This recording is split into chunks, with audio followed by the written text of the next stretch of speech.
welcome to another Drive-In Double Feature. I'm Ryan, I'm Nathan. and this is the podcast where we talk about two movies a week every Tuesday and Thursday. But before I get into anything at all, we have a Patreon over at patreon.com/Drive-In Double Feature Podcast. Just a couple of two friends hanging out, having some fun, talking about some movies, playing some games over there, all for only $5 a month, which does not affect any regular content whatsoever.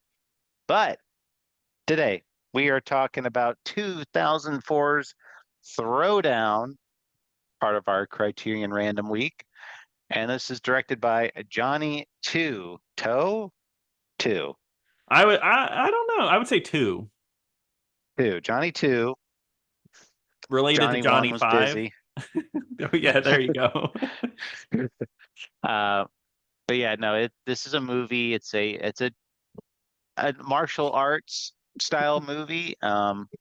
It's completely a judo movie, which Yeah. is something I've never seen before until this one. Well, I've seen Shanshiro Sugata, which is the Kira Kurosawa movie, which does get referenced a lot in this. Well, Shanshiro Sugata was a real person. But anyway, like I've actually seen that one. Otherwise, I know nothing about judo except for Austin Powers. He goes judo chop. So there you go. They should call it Sanshiro Dreams of Judo. Ah, yes, I would love that. But no, we get this, which judo, I guess, is a martial art about throwing people. That's like the big It's thing. grappling is a very heavily the main focus of that one. So like a lot of times if you go and watch like Olympic events, they all wear like the traditional gis that you've Hmm. seen them wear in martial arts tournaments. And it's a lot of like of them like grasping on their collar and like trying to gain leverage Hmm. in order to flip them.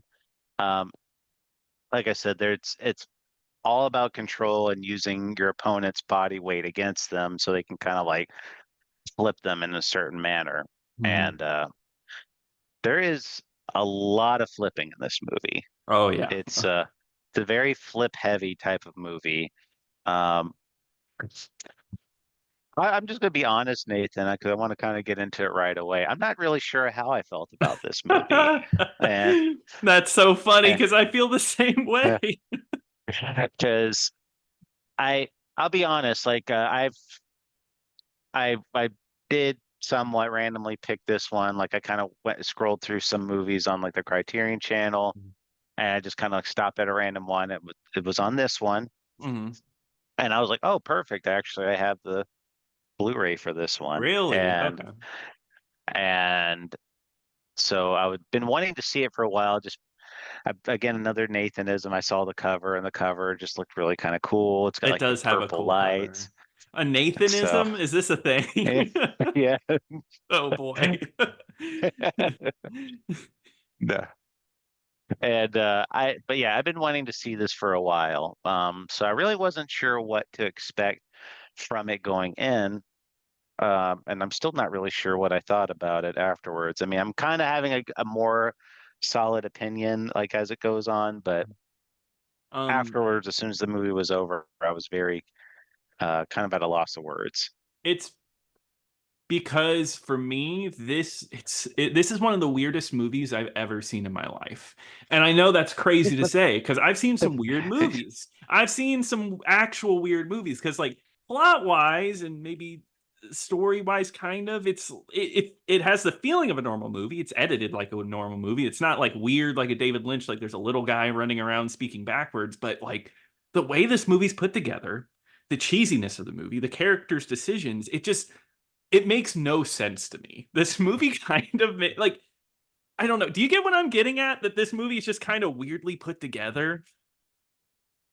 Yeah, because I mean, they don't really like establish who these people are. Hmm. I mean, like they do give us like little like tidbits here and now and then, but it's like it's almost like you're just supposed to know who these people are, Yeah. like as this movie happens. I mean, the only one they really like take time to explain who they are is probably that one guy, Lee Kong, which is Hmm. ends up being the main bad guy of the movie.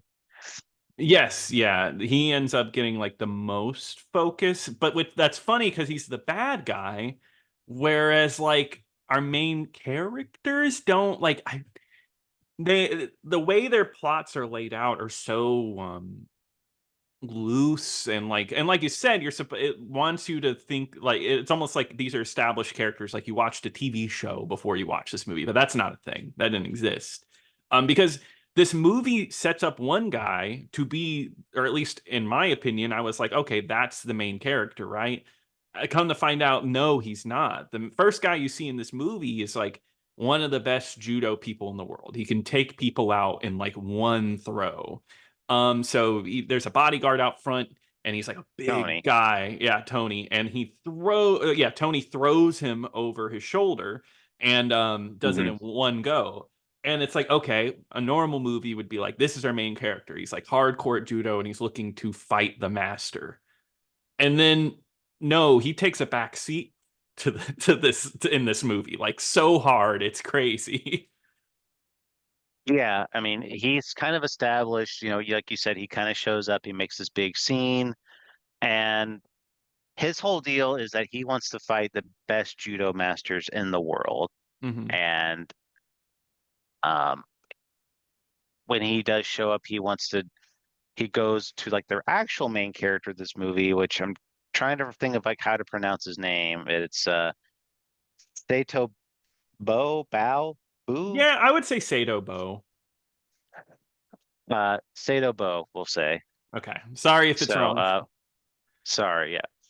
But yeah, Satobo shows up, and he's kind of like this nightclub owner, Hmm. and that also plays in the band. And he's a huge drunk, Hmm. and he's kind of like this, basically like a loser. And Hmm. he goes up on stage, he tries to play with the band, and he's just so drunk that he ends up passing out in the middle. Hmm.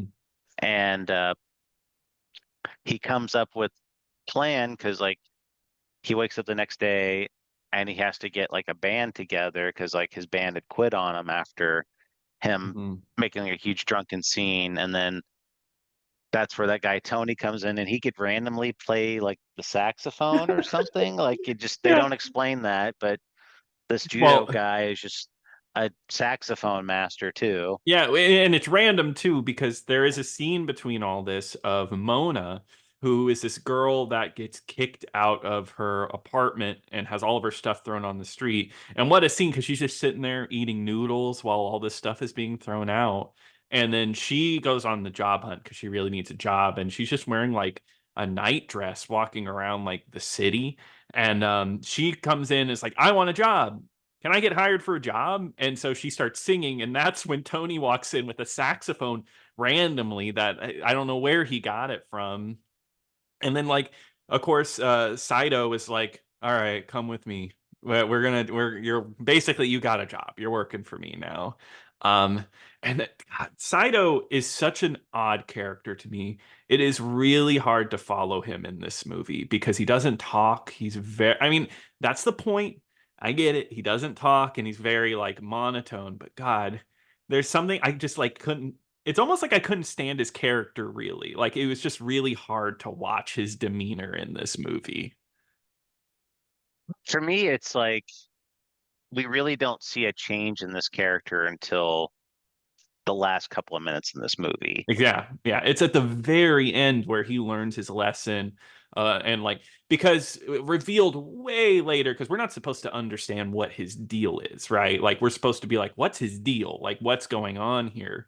And then we figure out later that he is going blind and he can't fight anymore because he has glaucoma. And like you said, we But learn even in this. that line too, though, it's such a throwaway line. Like they don't make a big deal about what they just said at all. When I first saw that line, I actually thought Tony was talking about himself. I thought Tony was saying, I'm going blind, and that's why I want to fight all the masters.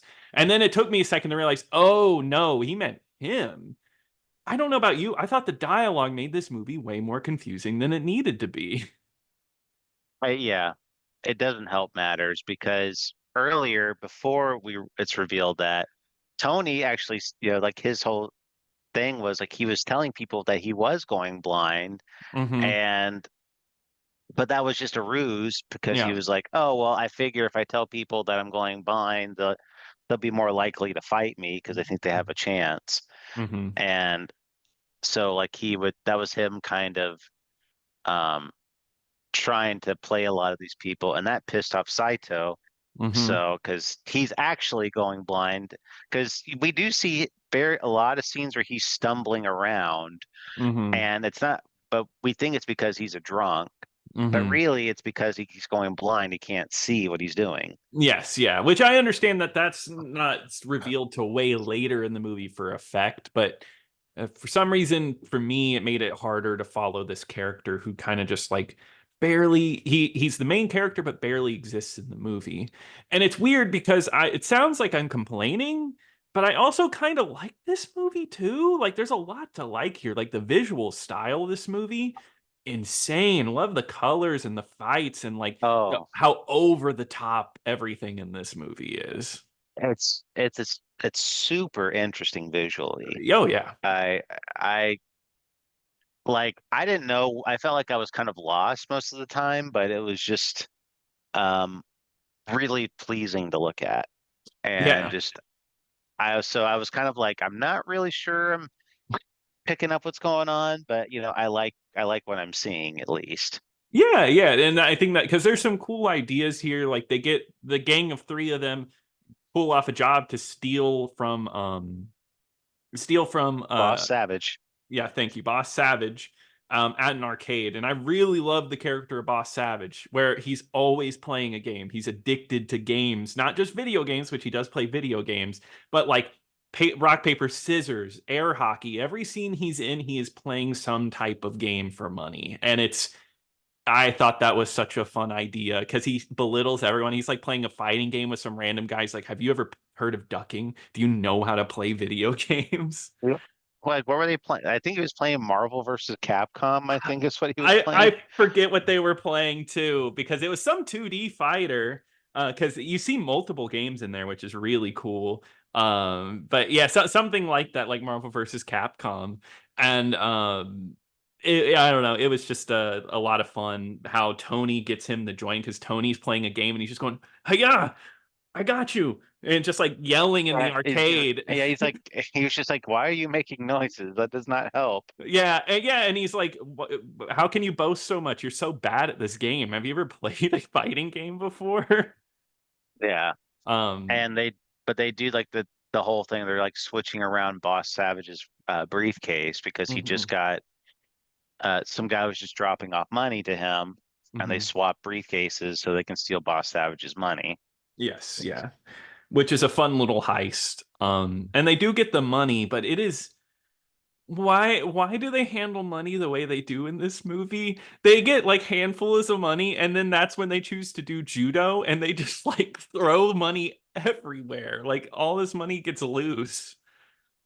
Oh yeah, well I mean like that's the whole Tony is kind of like, okay, I helped you with your job. That means I could fight you now. And then he just takes Saito and just flips him like 10 times, Yes, yeah. and there's just this big gusts of money are going up into the air, and that's just how this movie is done with money. Like there's another scene later in the movie where Mhm. they just steal a bunch of money, and like they have pockets, they have a bag, and they don't put any of the money in those pockets or bags, and they're just like it's just money's just flying everywhere.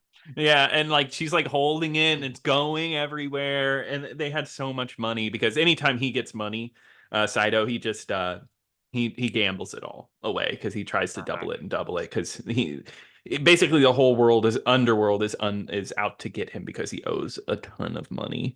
Um and I And felt it's funny too because oh, go ahead. no, you go ahead because I was about to jump ahead. Well, what I was going to say, I think it's funny too because one other bit of the movie that we're not really led into is that Boss Savage somehow knows who Saito is because he was like he's like, oh, like you stole my money, because Boss Savage, like in other scenes, like he's revealed to be like a really violent, ruthless guy. Hmm. Like they're just like this one guy he ends up he ends up delivering the money, but he's late, so he just like gets a box cutter and just slashes the guy's Yeah. chest open. That scene And is striking because this movie isn't really violent like that, but that scene where the blood is like pouring out of him is crazy. yeah, so I mean, you think like, oh man, this is gonna be a super violent guy or whatever, but when Boss Savage finds out that Saito took the money from him, he's just like, oh, do you need money? Like, you need more money? Like because they even tried to do like another switcheroo, and he's just like, "Oh, you want it? Here, just take it." Like, It's so weird. Like, yeah, he's just like, okay. He like kind of likes him enough to where he'll like just give him money. Um and that maybe that because this movie's also a little absurd too, and I think maybe that's some of the absurdity of it. well, I mean, they do reveal why he's like Mhm. that, Yeah. because the thing is, and that the whole reason why Tony wants to fight Saito is that Saito was at one point like the top judo guy Hmm. there. Like he was kind of like known as like the golden boy judo master, Hmm. and so he had kind of a reputation of doing judo. And that's why Boss Savage knew him. Boss Savage was also one of the judo guys, Yeah. and that's why he was kind of having pity towards him, and that's why he was giving him money, and Hmm. that's why he ended up when he started going blind. That's why he had to stop judo altogether because Yeah. he couldn't practice. Yeah. But I do want to bring up that I think Mona, who is the girl of the group, Hmm. she has probably the most depressing storyline of the bunch.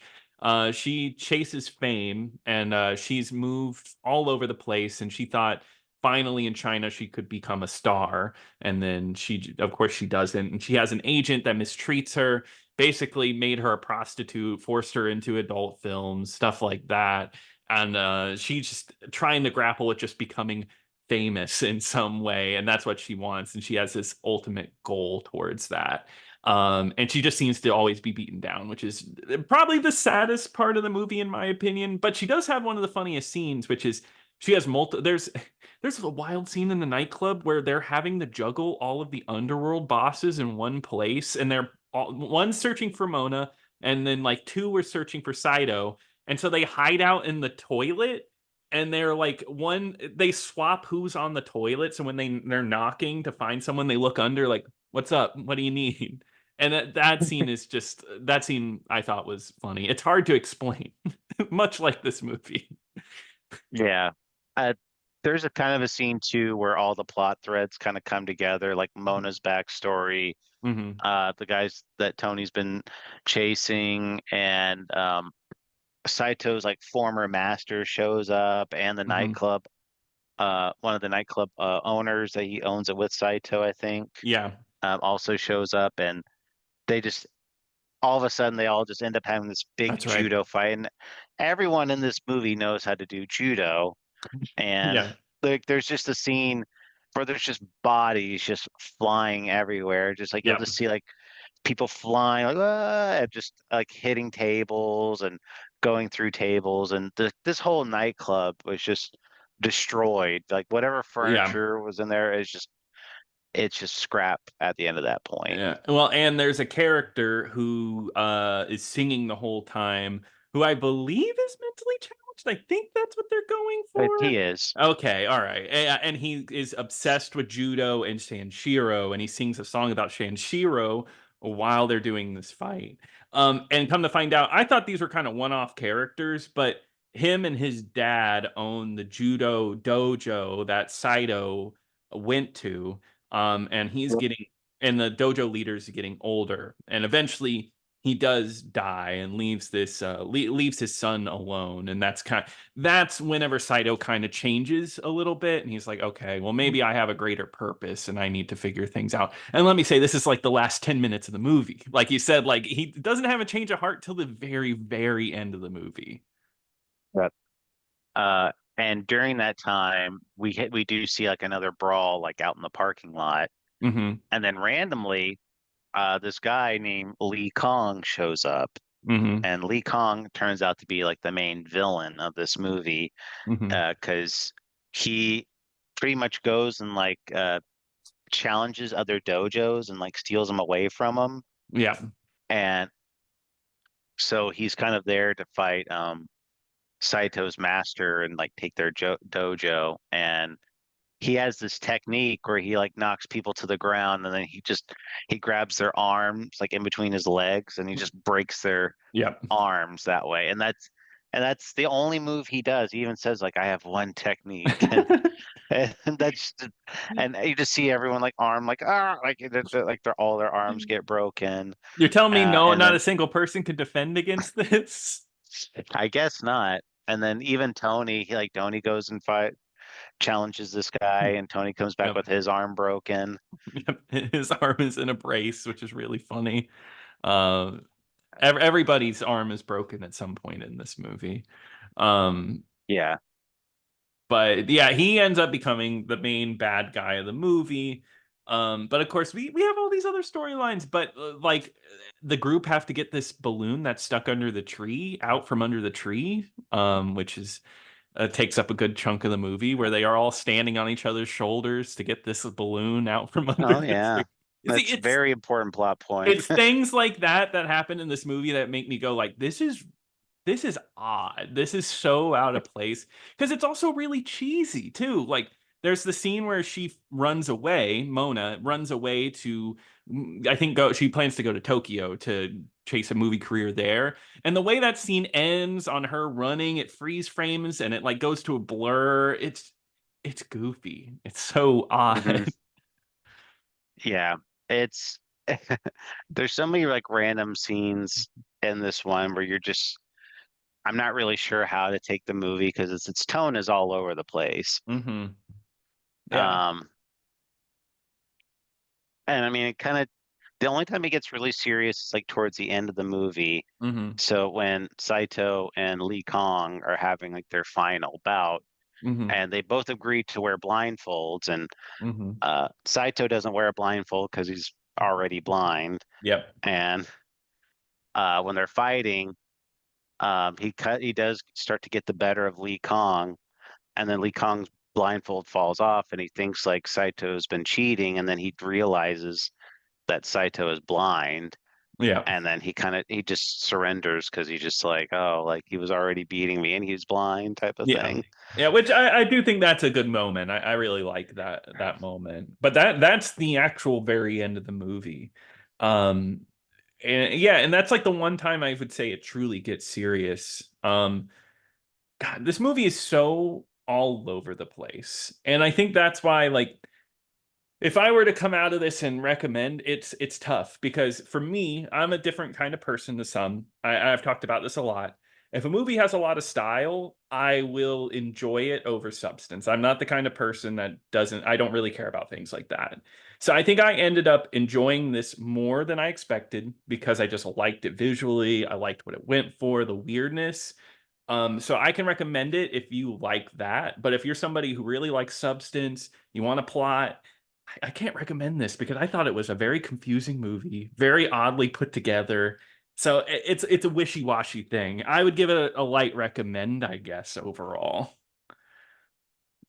For me, I agree with you because I mean, like I could put up with a lot if the movie looks really good because we've Hmm. sat through some really confusing movies and they don't have near the style of this one, and it just ends up being kind of like a miserable experience. Oh yeah, Um, definitely. so I, you know, I liked it, I believe overall, Hmm. and would I have liked it maybe for it to be a little more weight, like when they like reveal that he's blind, if like that scene had a little more weight to it, Yeah. I think I would have enjoyed it even more just because I don't really feel like they emphasized a lot of the key story points that we were supposed to be paying attention to. Yeah. Um, and that's probably by choice, honestly. Hmm. But for me to make it like in that upper echelon type of movie, I would have to get something like those types of things would have to be present in the movie. Hmm. I like I said, I believe I enjoyed it overall. I like the visual of it. Pretty much the same as you though. I mean, like uh again, I watched this movie with someone else and they were just totally turned off by it and Oh, just I did and not like it. And I can totally get that. This movie seems like that. Like, if you show it to the wrong person, or maybe not even the wrong person, you could show it to anybody, and there's a high chance that they'll be like, "What the hell are you showing me? What is this movie?" Pretty much. That's kind of like the whole thing. They were just like, I don't know what this is and I don't like it type of thing. So, Yeah. and all very valid. If you're the type of person that just doesn't like these types of movies, I can't recommend this at all. But for me, like you said, if you like visually striking movies that have like these weird elements to stories that kind of bring you in just a little bit, I'd say watch it. Yeah. But Yeah. otherwise, I don't blame you if you don't like it. And there ends the most confusing recommendation segment in Drive and Double feature history. It's a really I mean honestly I would say if you want my really honest opinion I'd say just watch it just Yeah, you because gotta see it. Yeah. just because you got to at least see what it looks like. But again, if you don't like it, I totally understand. Mhm. That's my true honest opinion. Yeah, and I Um, like that. but I think that's going to do it for this random week, Nathan. So what are we going to be talking about next time? Well, Ryan, we are back at it again with John Carpenter movies. So that means we are going to be covering a big one.